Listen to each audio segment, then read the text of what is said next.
Have you ever experienced contact with an alien, angel, or a demon? If so, I would like to hear your story. And in fact, if you're willing, I would even like to share your story through our contact series, which we are starting here at Shed Show Talk. Now, in this episode, I'm actually going to interview Roger, who has had a contact experience. He's also a Shed Show talker and part of our community. So thank you, Roger, for your willingness and courage to share your story with our community. Now here's the next point of our video. It's to help us understand the types of encounters people have with beings from either another dimension, another universe, another planet, another realm, another quantum layer of reality, because many people are having experiences, but we don't have enough words yet to describe these types of beings. In fact, there isn't even a classification system like we have with our own kingdoms of species here on planet Earth. So as a result, when it comes to comments, typically people take a contact story about a being and say it has to be an alien, or it has to be an angel, or maybe it's a demon.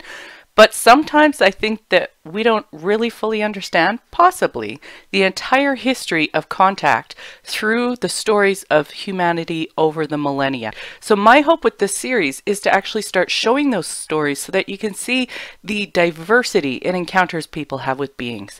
Anyhow, Shed Show Talk is a place for safe community where we can talk about these big subjects. I welcome you to join our community by hitting the subscription button. Well, I've just been telling you, we have been visited. There's quite a bit of contact going on.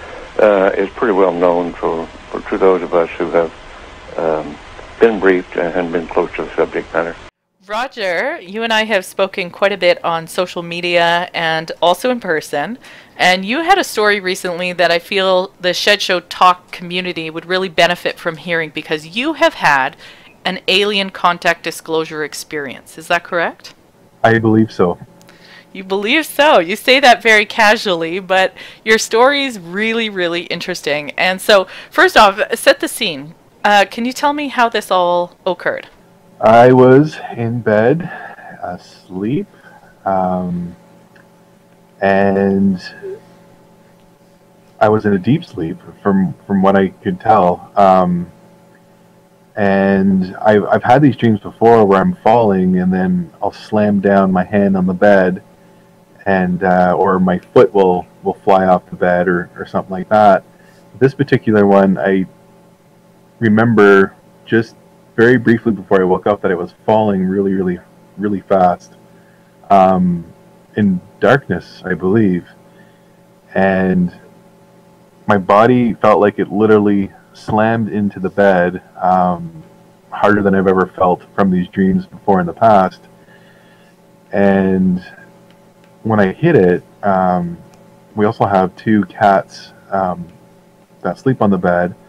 They went flying. They were completely paranoid, bushy tails, the whole works, the crazy glowing eyes. And my wife was beside me, and I don't even know if she said any words to me. And I just got up, and I was like, what the hell just happened? And I believe I was sweating. And I remember trying to move my legs from underneath the comforters to the ground, and as soon as my legs hit the ground, I just felt heavy. My legs felt weird, not paralyzed or anything like that, just really, really heavy, awkward, like I was learning how to use them again, but really quickly, like it was all coming back to me really quickly. And then my left arm felt very sore as well, and I remember I was breathing pretty heavy just from being really excited and having that exhilaration. So I went from my side of the bed across the back side of my bed and then headed into my bathroom, and my two cats were like on the prowl, like on like a weird witch hunt. Very, very strange. They were acting so bizarre. I've never seen cats really act like this before. They weren't obedient to when I called them. Not that most cats really are when you call their name, but my cats are pretty smart. And usually when you go to the bathroom, they're right at your feet. And this wasn't the case. And it was just all coming to me as I was making my way to the bathroom, and shut the door as much as I could, just left it a little bit open, turned on the light. I believe I had sat down on the porcelain throne, and while I was sitting there wondering what the hell was happening, I did have to relieve myself just from, I don't know if that was adrenaline or if I really had to go pee. Mm-hmm. And then when I was sitting there, I noticed my cats coming in and out, but almost like protecting me, like as if they were like my guard cats all of a sudden, and I couldn't reach for them, I couldn't touch them. They were bushy-tailed still and just on a weird prowl, and it freaked me out. And I'm like, oh my god, like relax, like, you know, it was just a bad dream or whatever. And then I thought maybe just for an instant that I had kicked them off the bed and they were angry at me. But then when I stood up, flushed the toilet, looked in the mirror, it was almost like I was unrecognizable just for a split second. Like, what the? And then I noticed on my arm the big red hand mark that was on my arm. And I thought, okay, that's really strange. And then as I was looking at it, I could feel the pain, like almost like a mental projection of a physical realm on me. It was weird. I don't even know how to explain it. And then I think that's when I was starting to get most of like proper circulation in my body, feeling normal again. But at the same time, I still had, you could probably hear it in my voice, I was just excited, but at the same time nervous, at the same time confused. And then I went and grabbed, I believe it was the iPad, and brought that in to the bathroom, and I tried to get a good picture of it, trying to get a reflection off the mirror. And the handprint showed up better in the picture than it did when I was looking down at it. And also beside the handprint, it almost looked like there was this mark of the letter G or the number 6 on my arm, which was really strange. But I didn't notice that until I think when I showed you the photo. I'm like, holy, hang on a second, there's something else in that picture. And it was very obvious that it was some kind of letter or number. And it's just, it was just really odd when I saw that, even after all that, you know, and it almost gave me like a flashback to it being a really real event that occurred that was maybe unexplainable, and then like just that happened a few months ago, and just recently, just like a month ago, I was shaving and noticed 2 red pigment marks on each side of my head above my eyes and by my, like above my eyes towards my ears. And shaving that particular area really makes them red, and then eventually, as like a couple days go by, they get down back in like normal color. So I don't know why shaving brings them out, but it does. So Yeah, they were almost like diode marks in a sense. they really were. Interesting. And And are you okay if I'm going to post some photos, if that's okay? Of course, for your own protection, we're going to try to minimize any personal markers, but just so that people can see the red dots. And I believe we did show the red dots as well in our 10K special, just Cool. saying that we were going to refer to your story, but people can see the one red dot there. Roger, you had mentioned marks on your arm as well as marks on your skull. So I have 2 questions. First off, did those occur on different timelines, and if so, what was the distance in time? Then I'll ask my second question once you answer that one. Sure. So with the marks that you had both on your arm and on your skull, which one came first? They could have both appeared at the same time. I just didn't notice the ones on my head. I do believe in the picture that I sent you, I might have had a little bit of hair there. I don't normally shave right down with like a Bic razor, but I definitely noticed the markings on my arm, both the handprint and the either the number 6 or the letter G. That's interesting. Okay, well, we'll dig into that at a separate point. In regards to your physical experience with the mark on your arm, obviously people will have a picture to refer to, but I do want to ask you the question, did you experience what caused the marks on your arm, or were you separate from that? Almost like you used the word earlier, projection. Was it that you were so unrecognizable in that moment when you looked in the mirror? Were you able to recognize what caused the marks, or do you feel that that was a separate experience altogether? In other words, are you aware of what caused the marks on your arm? No, I am not. I'm not aware at all. Okay, so let me ask you this question. Do you believe that an entity made contact with you physically, or do you believe that something you experienced in an alternate reality had a physical ability to cross over and therefore leave a mark somewhat from the inside out on your body? Could be. It could be one of either one there. Like if I think back to my Hatman experience, I don't believe there was any physical contact between the two of us. And if this was that entity returning and actually did make physical contact, then it could be a transdimensional, transdimensional being.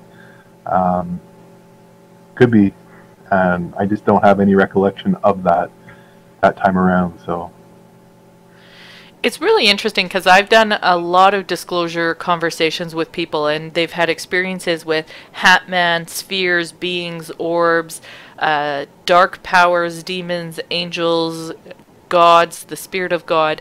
There have been so many forms of contact, but one of the things I have repeatedly come across is that people have an experience. They know it with their inner mind, but they can't quite express it with their logical mind, as if the brain is having trouble computing what the inner person has experienced. Now, through certain techniques, obviously, that inner experience can come out. And some of those techniques are accepted and some are controversial. So that can include a form of hypnotherapy, regression therapy. There's multiple forms of doing that. But I guess what I want to ask you is, deep down in your heart, do you believe in that moment that you had contact with an entity? Is that what woke you up? Is that what you were experiencing during that altered mind state? I believe so. Okay.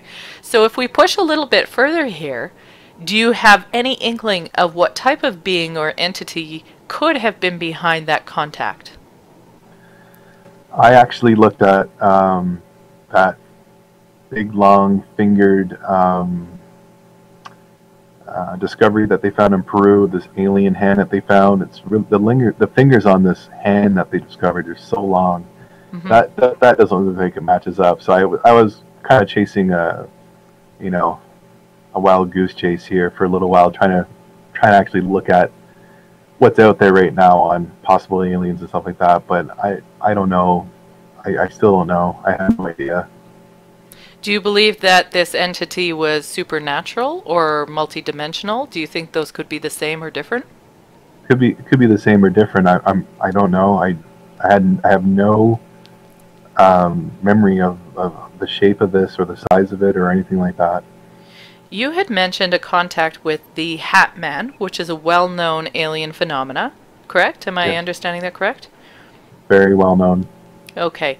Do you believe the Hat Man was able to do this? Yes. Okay, so what kind of connection do you think there is? What is your heart saying about the marks on your head? Well, ever since like September 18th, 2013, I went under the knife for surgery to have my kidney removed. I had cancer, and when I started to recover, I noticed that I had this little light ringing occurring in my ears, and I just thought, okay, that's got to be something from surgery or the medication I was on. Really powerful pain medication, Dilaudid, I believe it's called. Mm-hmm. It's really good stuff, by the way. It is wonderful drugs, and it never went away. It just, this is what, 2013-18, so 5 years ago. It's been steady, always on, never shuts off. Sometimes it gets a little bit louder. It's strange. That might have something to do with it. Speaking to people online, they say that the doctors put implants in me during my operation, which, I kind of laughed at first, and I'm like, well, Okay, maybe. You know what I mean? I don't know. But the red marks really only ever noticeable just recently. So, but maybe they could have been there all along. I don't know. But is it possible that your multiple contacts, do you believe your contacts, let me ask it this way, do you believe your contacts preceded the ear ringing, preceded the marks, or do you believe that once the marks were there, you were more prone to contact? Those are excellent questions, and perhaps I'm more prone to contact. Just gradually opening my mind to different types of disclosure, different types of information, the possibilities of different things. I didn't really understand remote viewing for a while, and I've been researching that. And there's all kinds of astral projection experiments that were done with people from around the globe in different alphabet groups. There was one CIA document where they had a guy in a jump room, which metaphysically put his mind into Mars up to 1 million years ago. There's a whole document on that. Are you being experimented on? Maybe, and it could be from beyond the grave. Wow. Did Roger just disclose that he's had contact from beyond the grave? Well, we've run out of time, so I'm going to have to look at the rest of his story in another episode of Shed Show Talk. So show your support for contactee Roger and other contactees. If you want to know more about alien encounters, supernatural encounters, interdimensional encounters, or encounters from beyond the other realms, make sure to hit the like button, make sure to leave your comment, and join the conversation. This is Shed Show Talk, and my name is Beth.